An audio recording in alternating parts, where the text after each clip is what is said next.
Welcome everybody to the Mercedes AMG GT-S, a car that we have wanted to do a road test in this video with for such a long time. The car is in such ridiculous demand and we were looking to do a video maybe next year with it, but thanks to our local Mercedes-Benz dealership who specialise in AMG, Sandown Mercedes, through their generosity and their enthusiasm for our videos, they have very kindly given us the keys to their pride and joy, which is this beautiful red AMG GT-S. Now, for those who've been living under a rock for the past few years, the Mercedes-Benz SLS AMG was the first completely in-house AMG car done by Mercedes' performance tuning arm. The car was fantastic. It's such a joy to drive. Real sort of all or nothing sort of car. Bit of a sledgehammer, wasn't the most precise performance instrument, but a lot of fun, and it has that amazing AMG character that we know and love. Fast forward to today, and this is AMG's second effort at a supercar, and what an effort it is. As I mentioned, this is the GT-S model, which means it's powered by a 4-litre twin-turbocharged V8 producing 503 brake horsepower and 479 pounds-feet of torque. That power is then spent through to the rear wheels via a 7-speed dual-clutch transmission, which can be controlled via these paddles here. What other performance credentials does it have? Well, how does 0 to 62 miles an hour in 3.8 seconds and a top speed of 193 miles per hour sound to you? The car is a beautiful coupe silhouette with this really domed sort of boat tail rear, long, prominent, bold bonnet, lots of muscular lines. It really does look very sinister from the three-quarter view, particularly in this dark red with the black alloy wheels. But I think one of the headlines for this car is not only what the engine can do in terms of on-paper figures, but the way it sounds. Listen to this.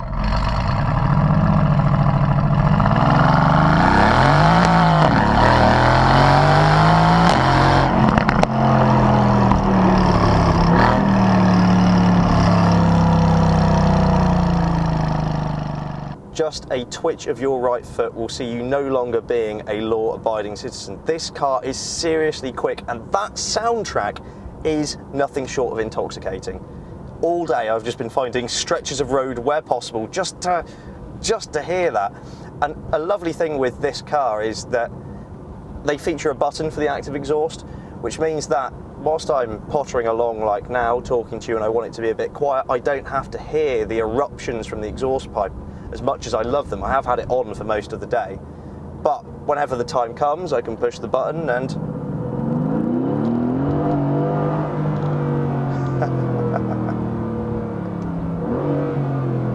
listen to that. You just enjoy it at your leisure. It doesn't have to be all the time, which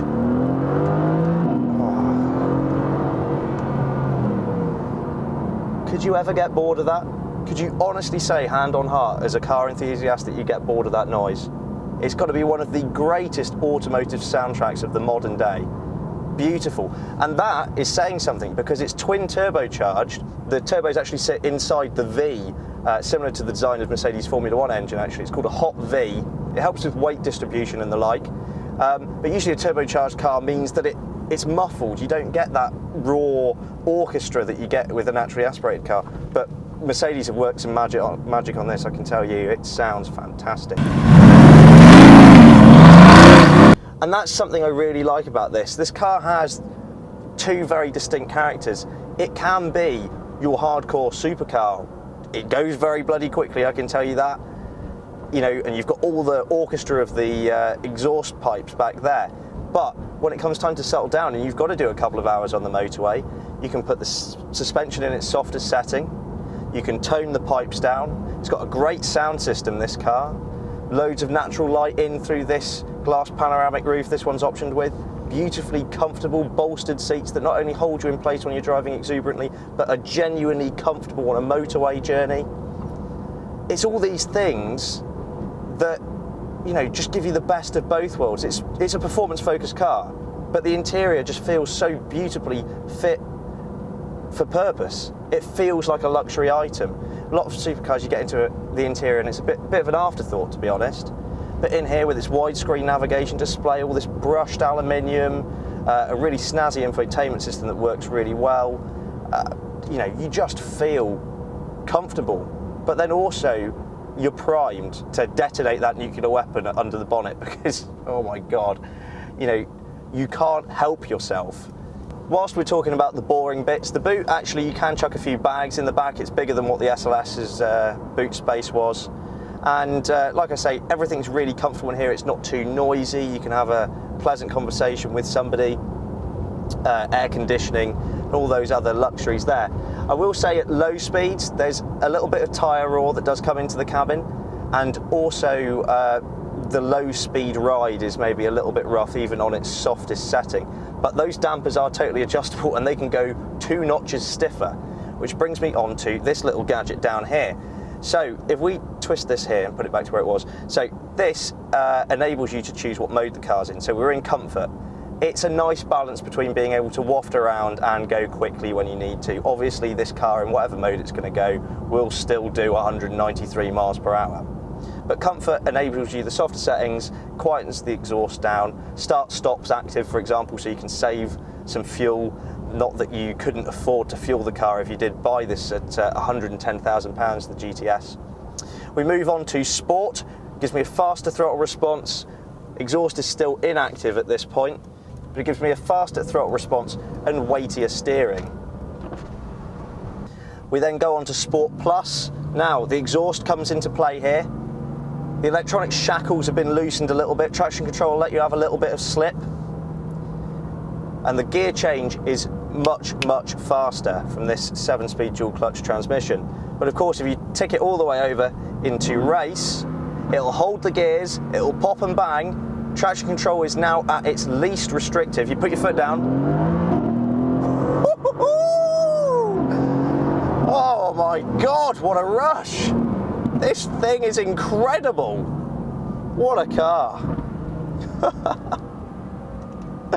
And then this final mode here is called individual, where you can tailor those parameters to what you want. So I quite like the suspension in its softest setting when I'm cruising around. Keep the exhaust on, it sounds great. Everyone's looking at you already, so you're hardly being attention seeker. You're just appreciating the beautiful music that this car produces. And obviously I like the throttle response sharp all the time and the quickest gear changes all the time. Speaking of how quick the gear changes are, this new transmission is fantastic. Mercedes evolved, that used to be the weak link in the chain really. Up changes are instant, down changes not quite as quick, but it's pretty much there. I love it. And just every time you sort of touch these aluminium paddles behind this Alcantara wheel, it feels like a quality machine. It feels very well engineered.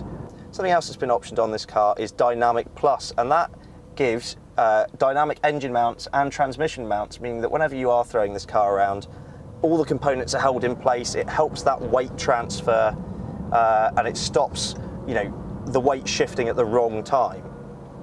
And this car, in terms of handling, has so much grip.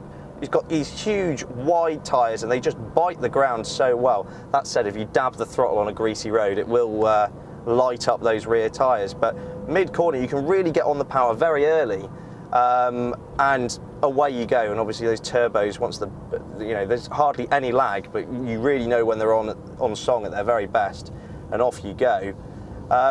The steering is really precise. I can put it exactly where I want it. It's laser pinpoint. However, I think it could do with a bit more feeling, and it definitely feels at its best whenever it's weighted up in the sportier modes.